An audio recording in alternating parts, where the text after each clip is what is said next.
ஒரு காலத்தில் மலைகளால் சூழப்பட்ட ஒரு அமைதியான சிறிய கிராமம் இருந்தது.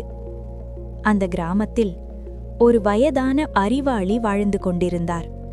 அவர் பெயர் சொல்ல தேவையில்லை, ஏனென்றால் அவரை எல்லோரும் அறிவாளி என்றுதான் அழைத்தார்கள். யாருக்காவது பிரச்சனை வந்தாலும், மனதில் குழப்பம் இருந்தாலும் அவரைதான் தேடி வந்தார்கள். ஏனெனில் அவர் சொல்வது எப்போதும் ஒரு தீர்வு மட்டுமல்ல, ஒரு உண்மையும் ஆகும். ஒரு நாள் மாலை நேரம், சூரியன் மெதுவாக மறைந்து கொண்டிருந்தான். அப்போது ஒரு இளைஞன் அவசரமாக அந்த மூதாட்டனை தேடி வந்தான். அவனுடைய முகத்தில் கோபம், கண்களில் ஏமாற்றம், இதயத்தில் வலி. ஐயா, எனக்கு உதவி வேண்டும். மூதாட்டன் அமைதியாக பார்த்தார். என்ன ஆச்சு மகனே? இளைஞன் ஆழமாக மூச்சுவிட்டான். நான் நம்பிய ஒருவன் என்னை ஏமாற்றிட்டான். என்னோட நம்பிக்கையை உடைத்தான். எனக்கு பழி வாங்கணும். அந்த வார்த்தைகள் காற்றில் நிறைந்தது போல இருந்தது. மூதாட்டன் சற்றே சிரித்தார். பழி வாங்கணுமா? சரி. மூதாட்டன் ஒரு சிறிய துணிப்பையை எடுத்தார். அதில் மண் நிரப்பினார். இந்த பையை நீ உன் தோளில் போட்டுக்கொண்டு இந்த கிராமத்தை முழுக்க சுற்றி வா. இளைஞன் அந்த பையை தூக்கிக் கொண்டு நடக்க ஆரம்பித்தான். முதல் சில நிமிடங்கள் எளிதாக இருந்தது. ஆனால் சில நேரம் கழித்து பை கனமாக உணரப்பட்டது. சூரியன் மறைந்து இருட்டு ஆரம்பித்தது. அவன் நடக்க நடக்க அவன் சோர்ந்து போனான். இது ரொம்ப கஷ்டம். அவன் மீண்டும் மூதாட்டனை சந்தித்தான். ஐயா, இந்த பை ரொம்ப கனமாக இருக்கு. மூதாட்டன் மெதுவாக கேட்டார். அது ஆரம்பத்திலே இவ்வளவு கனமாயிருந்ததா? இளைஞன், இல்ல, நான் நீண்ட நேரம் தூக்கிக்கிட்டே இருந்ததாக. மூதாட்டன் சிரித்தார். அதே மாதிரிதான். கோபம், பழி முதல் சில நேரம் லேசாக இருக்கும்.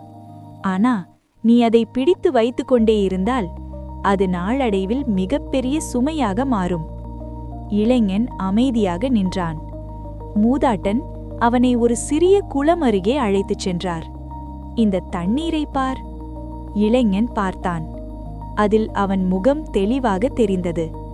மூதாட்டன் ஒரு கல்லை எடுத்து தண்ணீரில் போட்டார். நீர் கலங்கியது. முகம் மங்கியது. இப்போ உன் முகம் தெளிவா தெரியுதா? இல்ல. அதே மாதிரிதான். கோபம் வந்தா உன் சிந்தனை கலங்கிவிடும்.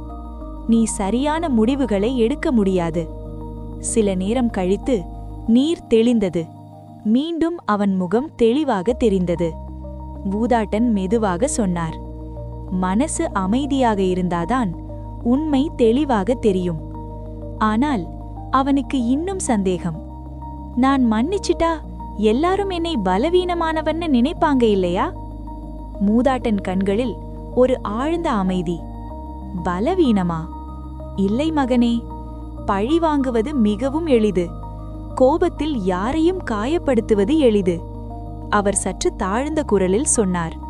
ஆனா மன்னிப்பதற்குதான் உண்மையான துணிச்சல் தேவை.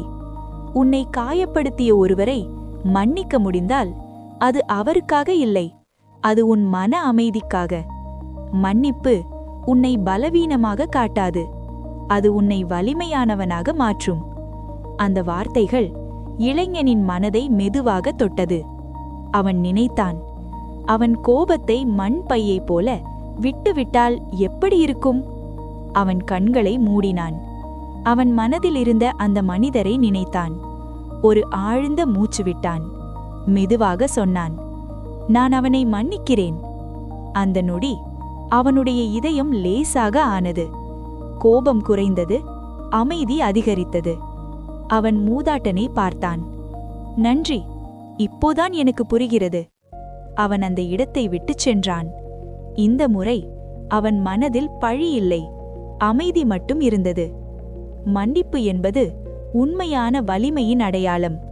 பழி வாங்குவதை விட மன்னிப்பதற்குதான் அதிக துணிச்சல் தேவை.